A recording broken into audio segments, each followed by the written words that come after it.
Manny's. We got a call a couple of days ago from the one and only Marianne Williamson. She said, can I come back to Manny's? Can I speak to your community? Can I tell them what I'm about? And we said, fuck yes!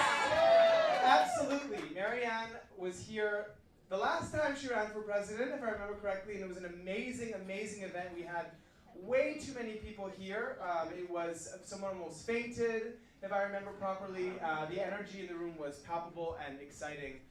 And it is my honor and pleasure tonight to welcome you all to Manny's. Thank you for showing up with so little notice. Louise, maybe we can cut the music, if you don't mind. Thank you very much. And I want to thank our staff. We have Caleb over there in the corner. We have Louise who's going to shut the music off. Thank you, Louise. And we have Precious Green over here. And we have the amazing crew who is going to be videotaping this and live streaming it. It takes so much courage to do what Marianne has been doing all of these years. Yeah. For decades, You're an incredible person. You're an amazing leader. You are a bright spirit and light, and I just want to say how honored I am that you continue to think of coming to this corner, in this neighborhood, in this city, to tell people what you're about, and why you fight so hard for so many. So with that, it is my honor and pleasure to welcome to the baby stage here at Manny's, the one and only Marianne Williamson. Thank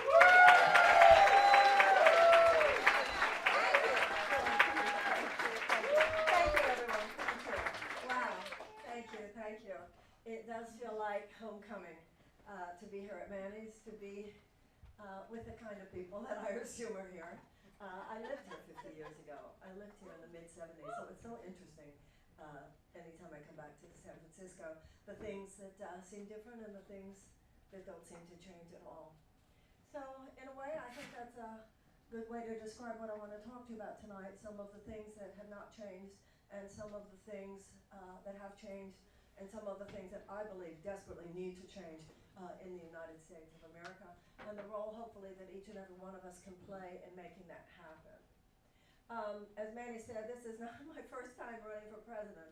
I've had a 40-year career in working very up close and personal with people whose lives were in trouble. That came about because when I first started lecturing on A Course in Miracles, right after I started, really, the AIDS crisis burst onto the scene. I had quite a bit of involvement actually here, but mainly in Los Angeles, New York, and elsewhere. And it was it's been a very blessed career actually. And I think that a person is very privileged to be invited into people's lives at their times of greatest stress and darkness.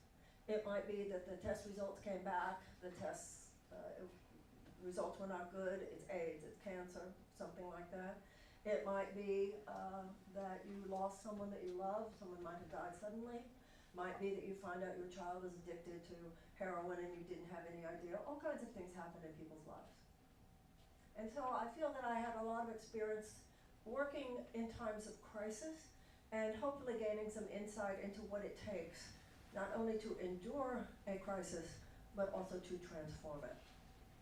But when my career began in the early 80s, anytime I would be with someone, and this was true pretty much during the 90s as well, there was a sense that if you were talking to someone whose life was in a period of crisis, that no matter how bad it was, for the vast majority of people I met, the period of crisis was the exception.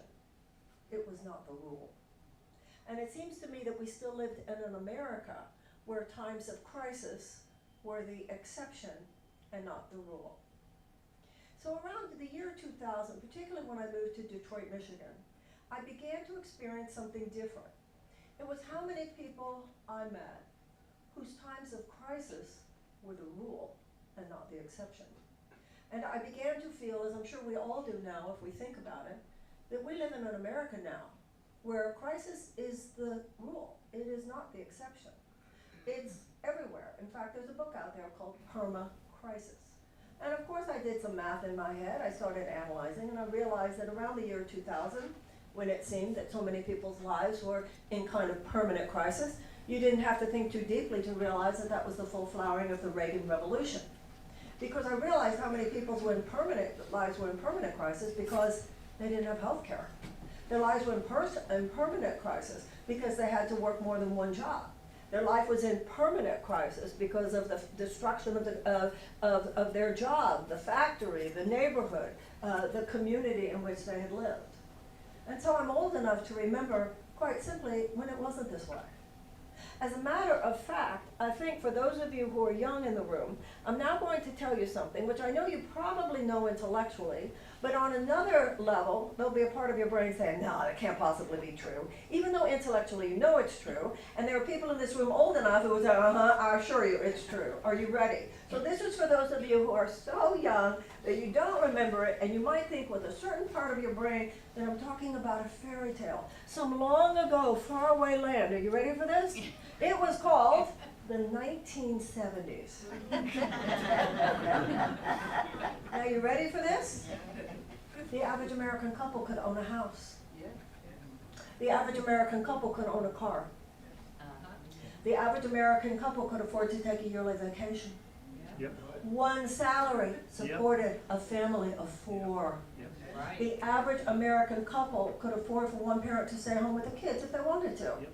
And the average American couple could afford to send their kids, not just one, their kids plural, to college. Yep. What happened? Greed.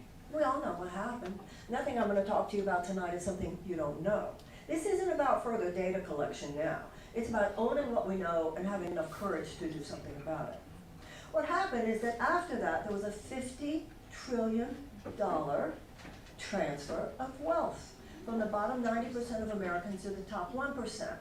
And it was achieved through, remember the canard, which many of us do remember, it was called trickle-down economics. Now, when I was younger, once again, those of you who are older will, I think you'll agree with me, I'm not trying to whitewash or romanticize American history or American capitalism before this time, but tell me, those of you who are old enough, tell me if I've got it right. There was at least a social consensus that the American corporation was supposed to try to care. Yeah. Right? It's like there was still some sense of national shame. There was still some sense that, yeah, we're not always good, but we should try. Right? I remember during the Vietnam War, there was a terrible thing that some of you will remember called the My Lai Massacre. And it was a case where American soldiers went into a Vietnamese village and just massacred the people. And when the news got out, the whole country was in a state of healthy shame. Like, oh, that's really terrible, that's not supposed to happen. But what do they do now? Julian Assange, they make sure you don't even know about such things. And they will punish harshly anybody who has the nerve to tell you. So we've been ushered into a very different time in American history. The idea of trickle-down economics was that instead of all the stakeholders in a corporation, let's say, being considered, the idea was that from that point forward, the only fiduciary responsibility of the corporation was to the stockholders. And that was at the expense of the other stakeholders. Those who own stock as well as CEOs, because before Reagan, the CEO couldn't even be paid in stock options. The inherent conflict of interest was recognized. So at this point, it was ushered in this economic paradigm that the money, the resources, the intentionality, all of the force was to be in the direction of increasing value for the stockholders. And that would be at the expense of other stakeholders. Who were the other stakeholders? The worker. The safety of the worker, of the community, the environment, everything that has to do with anything involved other than just the stockholders. But we were told, no, you don't understand. This will be really good, see, because this one group of people, they're going to make a lot of money, but this will be good. This will be good because they will become job creators. And then all that money is going to trickle down and it's going to lift all boats. And they had a very charismatic character named Ronald Reagan, who the Koch brothers had recognized because here he in California came up with a great idea to destroy the UC, the entire University of California system, which was so famous for the fact that anybody in this state could get a high quality higher education for next to nothing. Ronald Reagan said, why should we do that? And Koch brothers said, oh baby, you're our guy. So they promulgated this entire economic paradigm, but this was the problem. The job model, the business model of these people was never job creation. From the beginning, it was job elimination.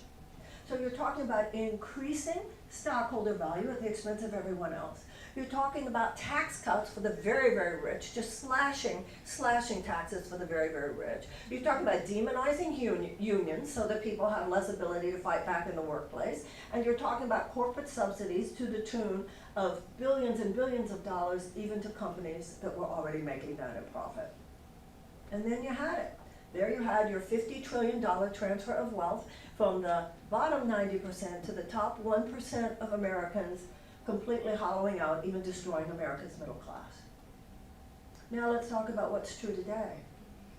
What's true today is that 1 in 4 Americans live with medical debt. Over half of bankruptcies are due to medical debt. 68,000 people every year die because of lack of health care. 75 to 90 million people are either uninsured or underinsured.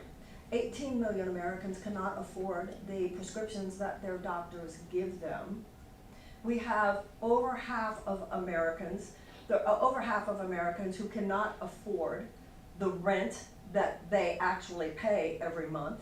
39% of Americans now say that they regularly skip meals in order to pay their rent. We have 1/3 of America's workforce who live on less than $15 an hour.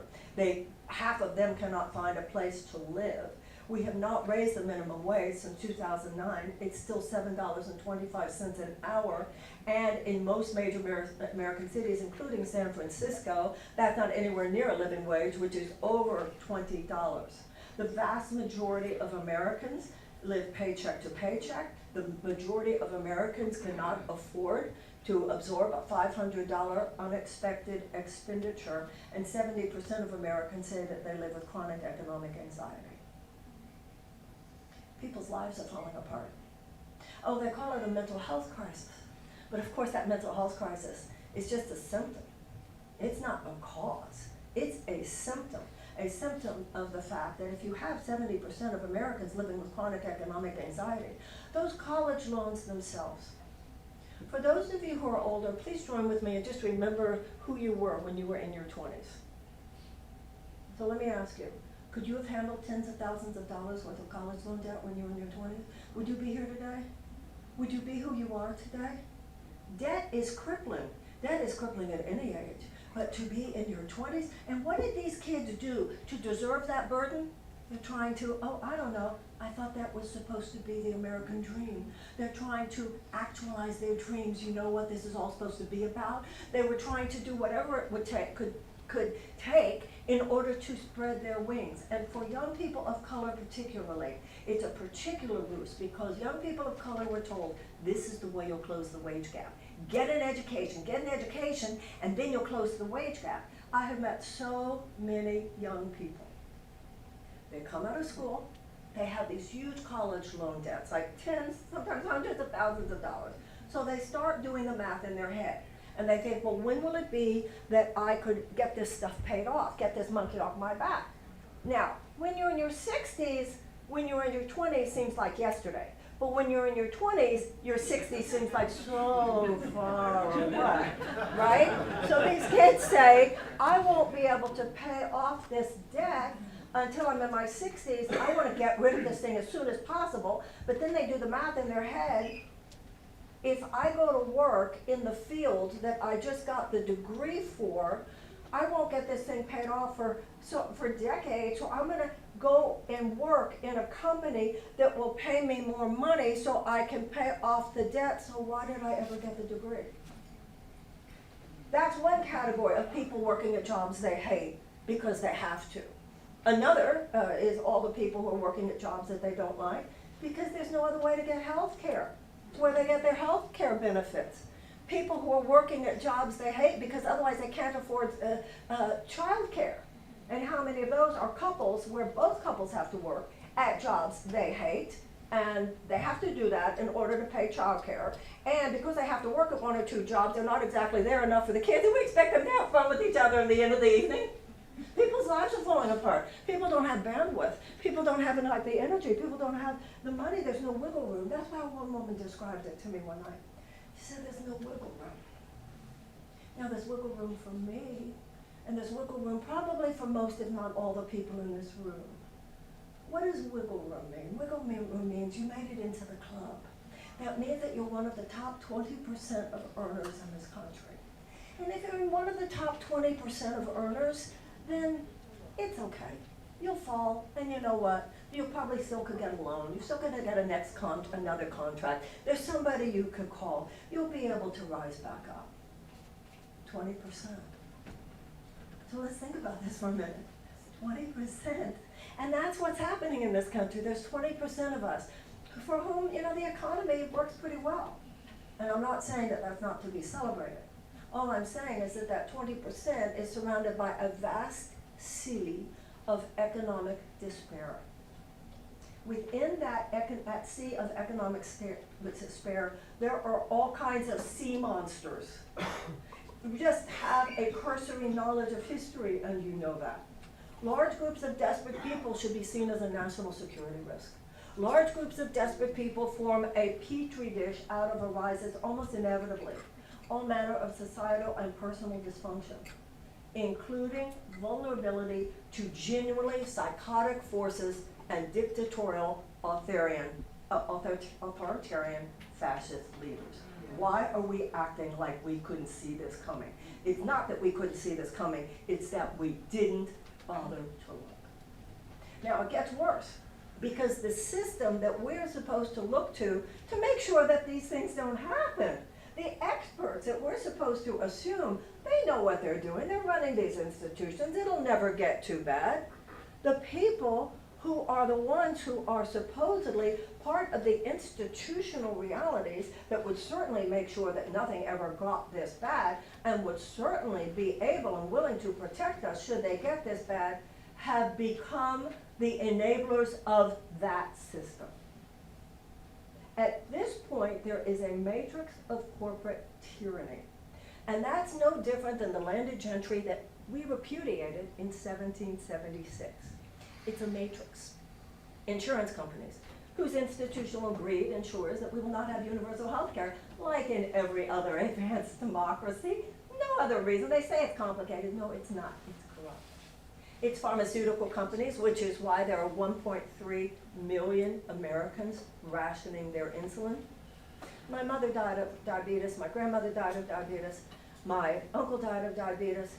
I know what diabetes means, and I can't even imagine the panic. And I know the panic because I've seen it in people who know I have to decide between my insulin or my rent. One woman was telling me, I had to figure out whether to pay for my rent or to pay for my insulin.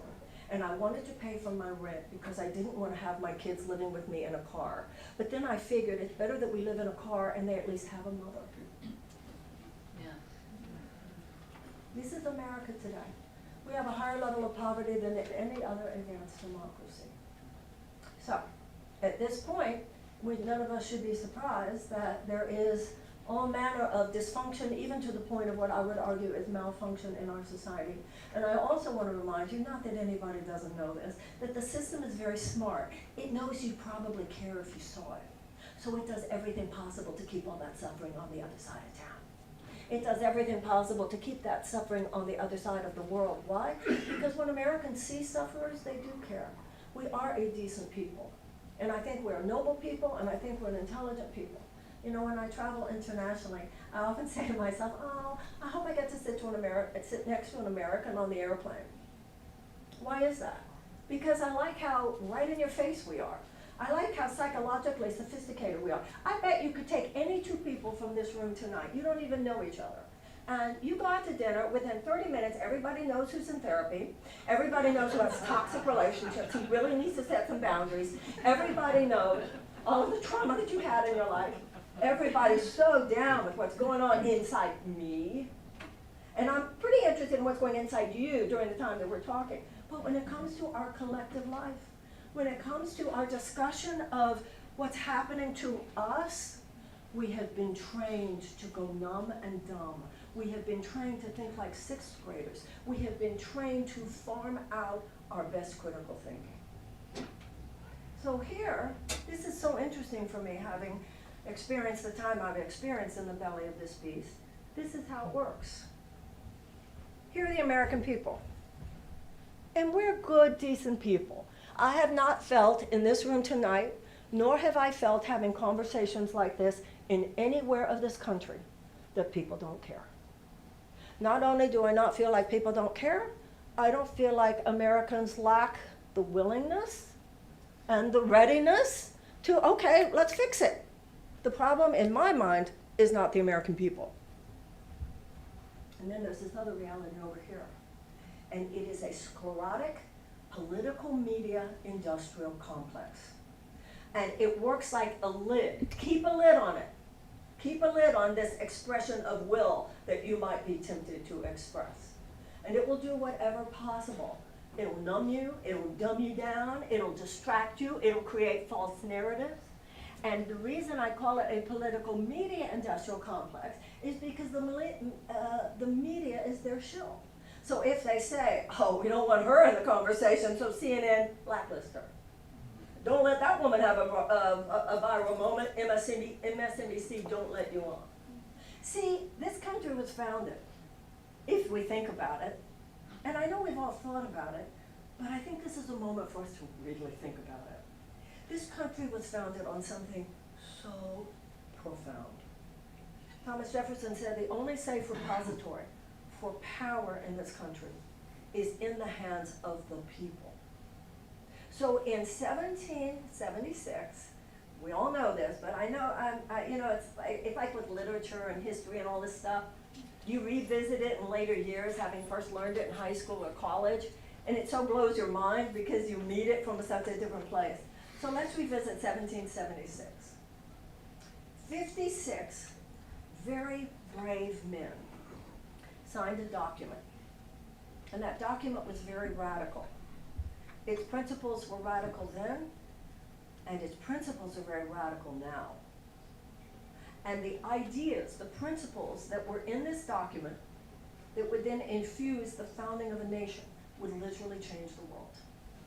And these men were very brave to sign this document, because if the British had won the war, they all would have been executed as traitors. And what I've learned in my work, being about personal transformation, I'm sure everybody here is very familiar in your own lives, or your own professional lives, personal lives, with these principles. You have to ask yourself, who am I? What are the principles on which I purport to stand? What's my mission statement? What's my North Star? So the Declaration of Independence is that. It is our North Star. It is our mission statement. John Adams said he hoped we would revisit its principles every July 4th. All men are created equal, which was itself a repudiation of centuries of a social order in which, remember when we were kids and we were taught about the divine right of kings? No, the king was given power by God. The queen was given power by God. Their rich friends, their cronies, the aristocracy were given power by God. Everybody else just serving them, right? They were entitled to wealth. They were entitled to land. They were entitled to wealth-creating opportunities.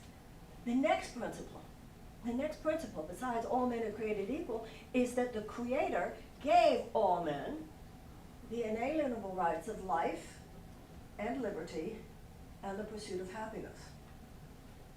Pretty intense. Then it gets even bigger, that governments are instituted to secure those rights, not thwart those rights, not undercut those rights, not diminish or limit those rights, to secure those rights. And then it gets so radical that it says that if the government is not doing that, it is the right of the people to alter it or to abolish it. It was a statement for the allowance of possibility that had never been seen on the earth before. The world would never be the same. So on one hand, the Declaration of Independence was a great statement of social and political enlightenment, a great spiritual and moral claim, and it opened up a space of possibility such as the world has never been seen. And many of our ancestors have died for those principles, sacrificed and struggled for those principles. But we also know there were other layers of reality in that. 41 of the 56 of those signers were themselves slave owners. So take that in. That's the American story. We're both and.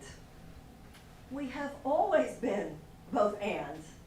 We have always been in every single generation, and the whole point of this conversation is ours is no different. A country filled with people whose hearts are ablaze with what this means, who really get, like, this is serious, this is big, and who are as willing in our generation as in any other time to do whatever it takes to make sure not only that we claim the rights afforded us by that document, but also that we take responsibility for those ideals. And we see our responsibility in our time to protect those ideals from any assault, domestic or international, and to expand the franchise wherever possible. But then there have always been other forces in every generation from the beginning who put property rights before people. That's no different than slavery or anything else.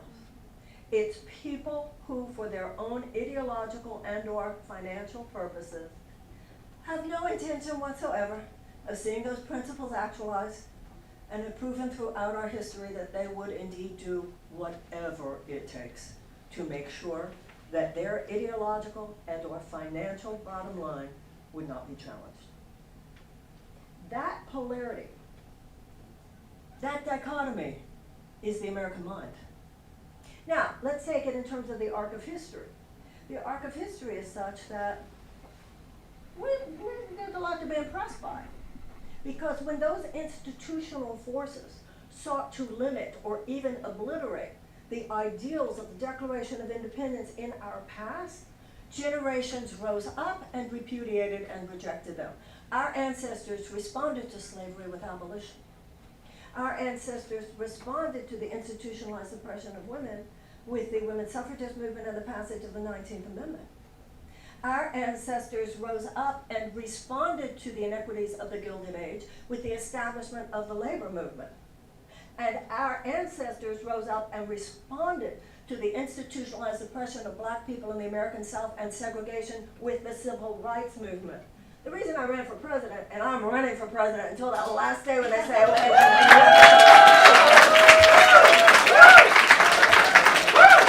is because it's our turn now. Yeah. That's what's going on here. What we're experiencing in this country is no different than any other generation has experienced. Except today, it's not one specific institution that represents these inherent injustices. It's an entire economic paradigm. And that entire economic paradigm now infuses every corner of our society. It is why we don't have universal health care like in every other advanced democracy. It's why we don't have tuition-free college and tech school like in every other advanced democracy. It's why we don't have subsidized child care. It's why those kids are, and others, baby boomers, many people are carrying those college loan debts.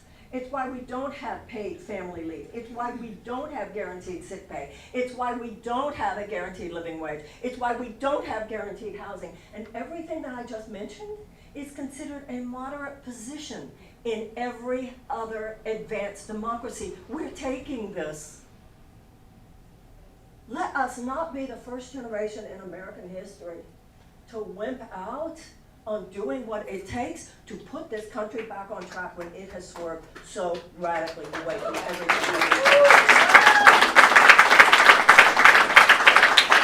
Now, one of the ways, of course, that we repudiated slavery was with the Civil War. And I remind you, over 600,000 people died in the Civil War.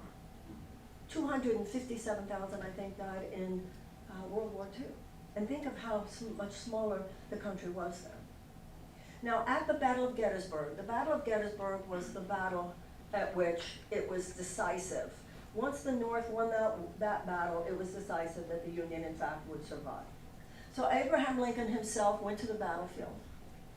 And his words, of course, in the Gettysburg Address, is that the men who died there for the North, he said that they had given their last full measure of devotion so that a government of the people and by the people and for the people would not perish from the earth.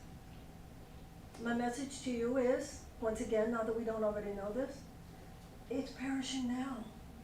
It's perishing on our watch, because we are all, for all intents and purposes, a government of the corporations and by the corporations and for the corporations.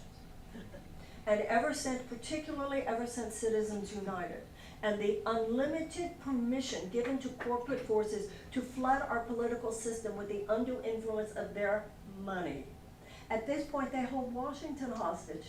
Washington is a system of legalized bribery. I can tell you, from being in the belly of that beast, this is how the system operates. If you don't have, I mean huge money. I don't mean money. I mean huge money. Remember, the president has $1 billion for this campaign. If you don't have either huge amounts of money or access to people with huge amounts of money, you don't have a chance of being anywhere near the pinnacles of power in this country. And that's why you might ask yourself, well, given all the things we've been talking about here tonight, why don't they pass policies in Washington that make it better? Why don't they pass policies that help the average American? That's because there's so few average Americans in that place. And how much power is exerted to make sure the average American either doesn't get in, or once they do get in, they're manipulated to the point where they're just more suckers for the same establishment. There's only one way to override this at this point, and that is for a peaceful revolution. Peaceful revolution at the ballot box. John F. Kennedy said that those who do not keep us from having peaceful revolution make violent revolution inevitable. So I believe that we are at a crossroads. I think we all know that we're at a crossroads. But like I said before, this isn't a moment for data analysis. I didn't say anything tonight that everybody here doesn't know. I mean, maybe I gave a statistic or two that we might not have considered. But in general, it's like the dots are scrambled. It's not that the dots aren't there, and it's not that we're stupid people. It's that we have been trained. We've been trained to expect too little. We've been trained to farm out our best critical thinking. And we've been, even those of us who are Democrats, have been trained to give up the democratic process. We've returned to Tammany Hall politics, to men around a table 100 years ago who got together with cigars and decided who the candidates would be. And would come up with these ridiculous narratives like, oh, no, we don't primary an incumbent president. Tell that to those of us who remember Lyndon Johnson. Because Eugene McCarthy primaried him. Bobby Kennedy Sr. primaried him. We didn't think that was weird. We thought it was democracy. People primary sitting senators all the time. People primary sitting Congress people all the time. But we've just been, there's this codependency now. Oh no, hey, we're going with Joe. We have to go with Joe. The DNC says we're going with Joe. Who the hell's the DNC? I'll tell you something. Political parties are not mentioned in the Constitution. And George Washington, in his farewell address, warned us about them. He said, he predicted, and man, this one rings true. He said they could form factions of men who were more loyal to their party than to their country. John Adams would then say he saw political parties as the greatest threat to our democracy. And many of us in this room grew up at a time when the political parties stood in the background. We still honored that democratic principle that power lies in the hands of the people. The people would make a decision in a primary who to nominate. The party would have nothing to do with it until the people had chosen, and then they would step in. But of course, they decided once Bernie Sanders came around, we're not going to have any of that. And then they got away with that. And then they did it the next time, and they got away with that. And now they don't even pretend. Now they don't even pretend. And we're just going along. So I ran for president because I feel that we need an economic U-turn in this country. Because I feel that we're like a ship headed for the iceberg here. And we've got one major party just headed right towards it. We've got another major political party heading more slowly, and we'll hit it at a different angle. We have one major political party representing a total nosedive for our democracy, because you can't have a thriving democracy where you don't have a thriving middle class. And the other major political party is moving in the direction of a managed decline. These political parties do not just chop wood and carry water for these huge corporate forces. They are huge corporate forces. So, it seems to me we need to turn the ship around. And I was very enthralled by Franklin Roosevelt's Economic Bill of Rights, which would include universal health care, Medicare for all, tuition-free college and tech school, a complete elimination of the college loan debt by using the Educates in the Higher Education Act. It would include all of the things that we mentioned. It would include things like ramping down fossil fuel extraction rather than ramping it up, which all of those presidents in the modern era, Democrat and Republican, end up falling in line with big oil. Now, one of them pretends not to. See, one of them is learn what we want to hear. So we'll say things like, I'm the climate president, and we'll even make sure that there are healthy investments in green energy in the Inflation Reduction Act. And we say, oh, that's so good. There are these really heavy, these wonderful, wonderful, very beneficial investments in green energy in the Inflation Reduction Act. Oh, yes, oh, yes. Guess what? It's a classic purse thief distraction technique. That same president has given more oil drilling permits than even Trump did. That same president okayed the Willow Project. That same president must know that all of the investment in dirty energy completely nullifies the investments in healthy green energy. We're the suckers if we're okay with that. And all of the presidents in the modern era, Republican or Democrat, are willing to fall in line, obviously, with the defense industry. And so what we need is a guaranteed living wage. What we need is guaranteed sick pay, all of those things. And we need to repudiate the forever war machine. Americans are figuring this out. We need to play peace games, not just war games. We need a peace academy, not just a military academy. We need armies of peace builders, just like we have armies of military personnel. We need a peace academy, not just a military academy, because we need to learn to wage peace. Even Donald Rumsfeld said we need to learn wage peace. Great. We need a Department of Children and Youth. We have millions of American children. We have millions of American children in this country who cannot learn to read by the age of 10. The schools do not have the resources for that. And if that child cannot learn to read by the age of 10, then statistically, the chances of that child ever graduating from high school are drastically decreased, and the chances of that child ever going to college, to incarceration, to be incarcerated, are drastically increased. Many people have heard that, of course, the cradle to prison pipeline. We need to ramp down rather than ramp up fossil fuel extraction.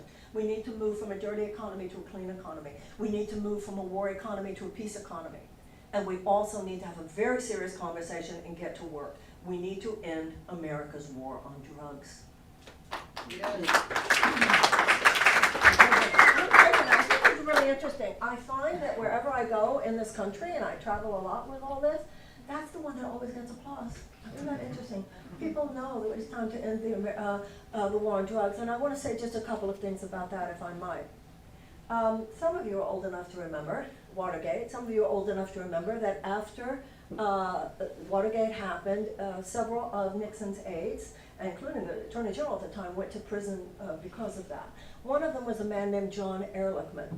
And when John Ehrlichman came out of prison, he spilled the beans about a lot of things. And one of the things he talked about was Nixon's initiation of the war on drugs. He said Nixon absolutely knew that drugs, which at that time, this is so true, he said they were not public enemy number one, and he knew that. He did it in large part as an attack on the black community. We have spent over $1 trillion. It obviously has not solved the problem of drug addiction. In many ways, it has exacerbated it. And another thing that the war on drugs does is that it fuels the prison industrial complex. It fuels the prison industrial complex because when I was in college, we had 300,000 people in prison in the United States. Today we have 2.3 million. And almost half of all federal prisoners are nonviolent drug offenders who should be home with raising their children. Not only that, the racial element there as well, because as we all know, if you're a black person versus a white person in America, well, two things. First of all, blacks and whites use drugs at the same level, but you don't have police raiding white neighborhoods to see if there are any drugs here. And with drug convictions, as in all others, black people are likely to receive a sentence of up to 20%, on average 20% longer. So one of the ways to begin to dismantle the prison industrial complex is to get rid of America's war on drugs. We still spend $100 billion a year on it. At this point, if we decriminalize, move towards legalization, what that will do is that it will give us the opportunity to spend even a fraction of that money and fund a world-class network of recovery options, which this country is so craving. I wouldn't want a drug czar, I would want a recovery czar. It's time to bring recovery. So everything that I'm saying, it should be obvious. I'm saying, why don't we cut the cord with one era of our history? Why don't we just recognize it? Why don't we recognize what a malevolent strain of capitalism? I'm not one of those, well, everything's here is inherent in capitalism. I'm actually not that person. I think there is a high side of the marketplace, and I understand all that. But this is a malevolent strain of unfettered, soulless, vulture, crony capitalism. And it's got its tentacles in every single corner of our society. It's why you have carcinogens in your food that you wouldn't have if you lived in Canada or in any other advanced democracy. It's why our streets are flooded with guns because of gun manufacturers. And you know, it's very interesting. A majority of Republicans as well as Democrats, not as big a majority, but a majority of Republicans as well as Democrats want universal health care, want Medicare for all. And a majority of Republicans as well as Democrats, not as high a majority, but still a majority, want tuition-free college and tech school. And a majority of Republicans as well as Democrats want more common sense gun safety laws, and that includes gun owners. So the problem is not with the American people. You could look at poll after poll. The American people are a little left of center. The people are fine, but we're not currently a government of the people, for the people, by the people. And I know from my own experience, and I tell you, it's a lot worse than it was 4 years ago. The system is vicious if you try to resist it. The psyops, throwing people off balance, creating narratives, smears, blocking your ability to speak certain places. And in my opinion, if I may say so, I think candidate suppression is a form of voter suppression. So we're in a pickle. So I suspended my presidential campaign because I was losing the horse race. And I thought, well, what's the point of this? You can't be president. You can't, you know, the delegate hole is too big. But the things that have happened since I suspended, more and more Americans are willing to say the quiet part out loud. And I say this with respect. I don't think President Biden is a terrible president. There are some things I really don't agree with. A few things I really do agree with, and I think that he's, you know, I don't have, this is no, I never felt I was running against Joe Biden. I feel I'm running against the system I've described to you tonight. But President Biden represents the kind of corporate Democrat who would like to ameliorate people's stress if possible. But they are not willing to go past the line at which they would be challenging the ultimate bottom line of their corporate donors. So what that means is I will help you where I can, but I won't do enough to ensure that your pain and your suffering will not inevitably return. And I agree with Eleanor Roosevelt, who said to her husband, we need to do more than ameliorate stress. We need fundamental economic reform. Now, what they call, oh, that's far left, please know it's moderate. It's what is considered moderate in every other advanced democracy. So Martin Luther King said, your life begins to end on the day you stop talking about things that matter. I think we desperately need to be talking about things that matter. That's why I'm so grateful. I think Manny's is actually known as a place where we can come together and talk about things that matter, which is why I'm so honored to be here. If you vote for me, and if you have voted for me, I'm extremely grateful. If you are considering voting for me, I'm extremely grateful. And I would go so far as to say, if you haven't decided, I hope you will very much consider voting for me. You voting for me is probably not going to make me president, but your voting for me can shake some things up, and we desperately need to shake some things up. We desperately.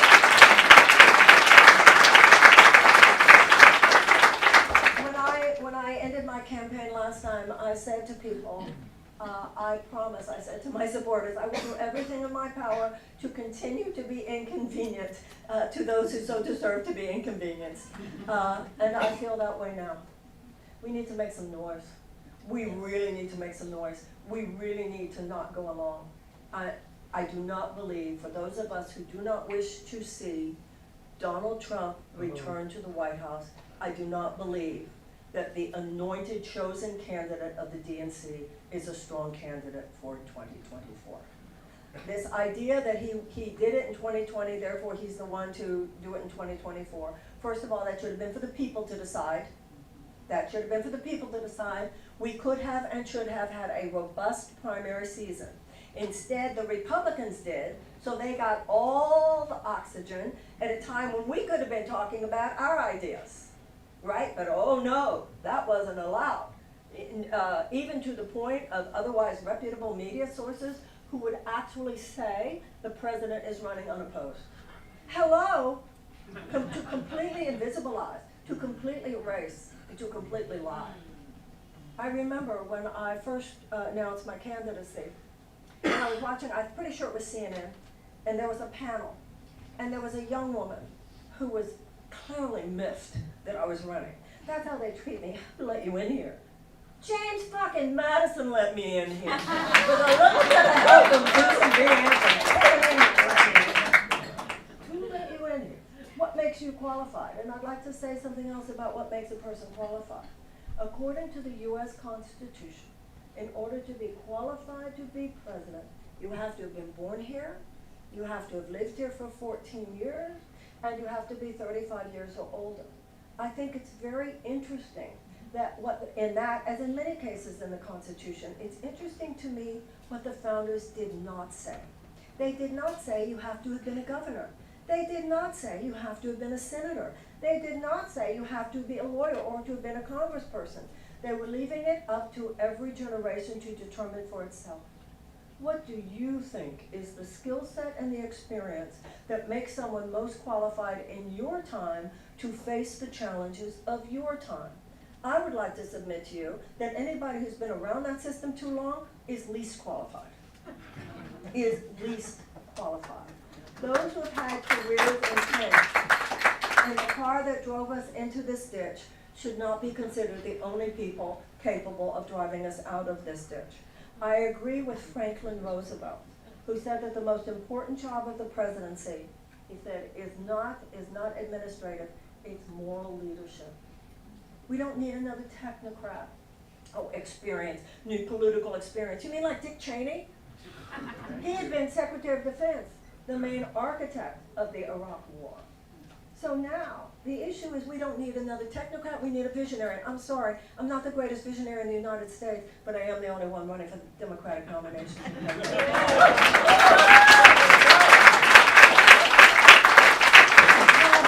I live in Washington, D.C., and there's some very nice people there. There are nice people everywhere. This is not about personalities, you know, it's not about nice people versus not nice people.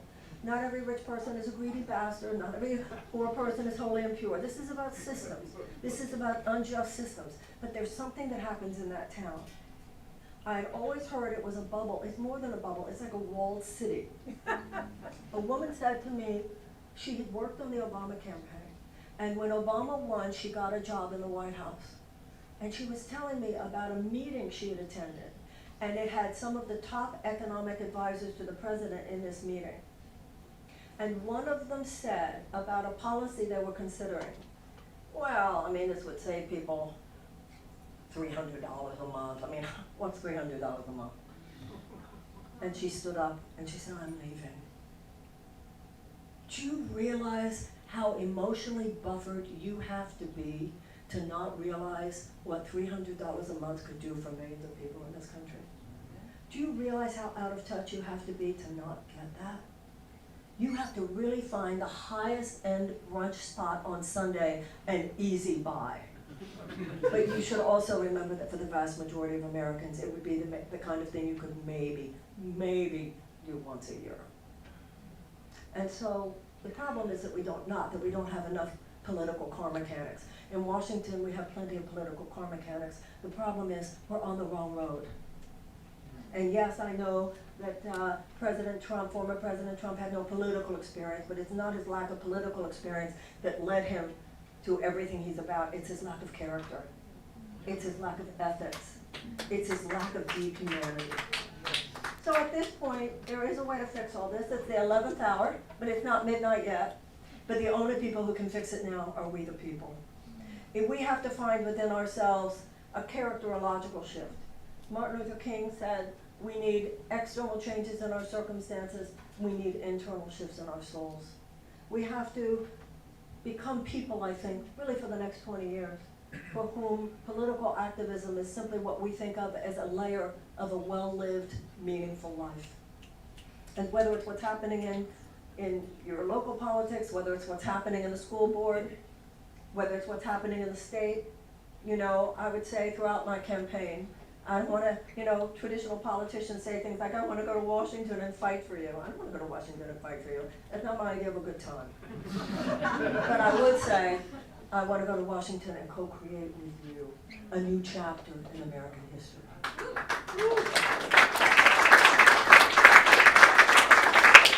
And that's what other generations did. And this is not the time for us to say the whole thing is traumatizing. I'm sure those who walked across the bridge at Selma felt traumatized. And it's not time for any of us to go, oh, the whole thing makes me so anxious. I think the women who marched for suffrage and for no bigger crime than that were thrown into prison, and the conditions in the prison were so horrifying that they went on a hunger strike, and the response of the prison officials was to send men into their prison cells and force feed them with these metal contraptions around their necks. I think they were probably pretty anxious. We really need to toughen up, buttercups. We really need to think not just in terms of how limited we are, how wounded we are, or what victims we are. That's all part of the game. It's also to know that the people who did great things before us, they had problems too, and they had wounds too, and they had feelings too, and they cried too, but in the final analysis, they got up and they rose to the challenge, and they made it happen. And that is the story of America. Damn right, we have some big problems. But in our past, we had big problems too. But we should identify the problems as well as identify with the problem solvers. They did it, and we can too. So I have a personal motto that might be helpful to some of you here, just in case. Make it your own. Do with it what is true for you. For me, it's this. Pray in the morning, kick ass in the afternoon. Thank you.